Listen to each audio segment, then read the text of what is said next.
kasi nga lumipat na ako sa Office of the Nobyembre noong nakaraang taon nang sabihin ni Ombudsman Jesus Crispin Remulla na may warrant of arrest na ang International Criminal Court o ICC para kay Senator Ronald Bato de la Rosa.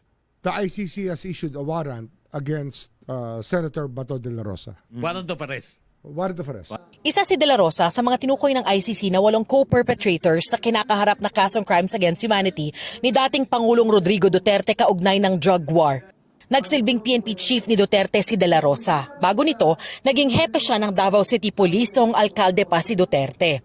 Sa isang pahayag, sinabi ni Interior Secretary John Vic Remulla na wala siyang hawak na impormasyon tungkol sa pag-aresto kay De La Rosa. Pero sakaling ang may lumabas ng arrest warrant, sinabi ni Remulla na inihahanda na ng DILG ang task force na binubuo ng 10,000 miyembro para sa ilulunsad na anyay dragnet operations.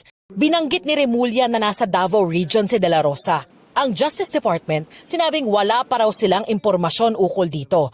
Ayon naman kay PNP Chief Jose Melencio Nartates Jr., kikilos lang sila kung may lawful order ng ilalabas ang mga otoridad. Nakikipag-ugnayan na rin ng PNP sa DILG at iba pang ahensya ng gobyerno. Dagdag ni Nartates, iwasang magpakalat at maniwala sa mga unverified information na kumakalat online. Ayon kay Philippine Center for Transnational Crime Executive Director Retired Major General Romeo Prestosa, walang natanggap o hawak na arrest warrant ang Interpol National Central Bureau Manila.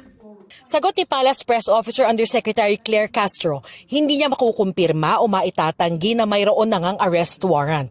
Patuloy na sinusubukan ng GMA News na kunin ang panig ni De La Rosa na hindi na pumasok sa Senado at hindi na nagpakita sa publiko mula nang lumabas ang ulat noong Nobyembre na may arrest warrant laban sa kanya. Darlene Kai, Nakatutok, 24 Oras. Ikinababahala raw ng Partido Demokratiko Pilipino o PDP ang mga ulat na umano'y warrant of arrest laban kay Senador Ronald Bato de la Rosa. Ay kay PDP Deputy National Spokesman Ferdinand Topacio, kung totoo man daw ito, mariin nilang kinukundina ang anilay panibagong paglapastangan sa soberanya at kasarinlan bilang isang bansa. Natili raw nakatuon ang PDP para protektahan ang karapatan ni De La Rosa at ng bawat Pilipinong lumalaban sa anilay pang-aapi, pang-aabuso ng kapangyarihan at korupsyon ng Administrasyong Marcos. Handa rin daw silang gamitin ang lahat ng paraan para gawin ito.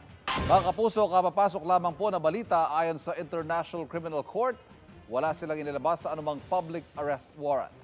Kaugnayan ang mga ulat na may arrest warrant laban kay Senador Bato de la Rosa.